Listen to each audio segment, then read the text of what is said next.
মুসলিম জাতি এভাবে ধ্বংস হয়ে যাবে, পরবর্তী টার্গেট কি তবে বাংলাদেশ? এমন গুরুত্বপূর্ণ শিরোনামে আজ সকাল 10টা 30 রাজশাহী জেলা হিজবুত তাওহীদের উদ্যোগে এক সচেতনতামূলক লিফলেট বিতরণ ও গণসংযোগ কর্মসূচি অনুষ্ঠিত হয়েছে।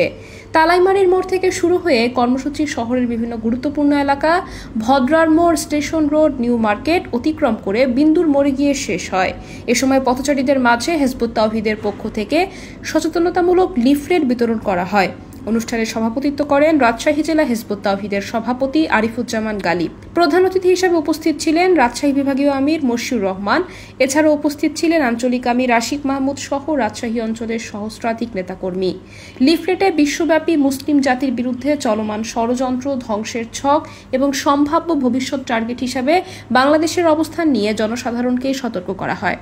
কর্মসূচিতে বক্তারা বলেন, এখনই ঐক্যবদ্ধ না হলে মুসলিম জাতি চরম বিপদের মুখে পড়বে, আর বাংলাদেশও সেই ভয়াবহ ষড়যন্ত্রের শিকার হতে পারে।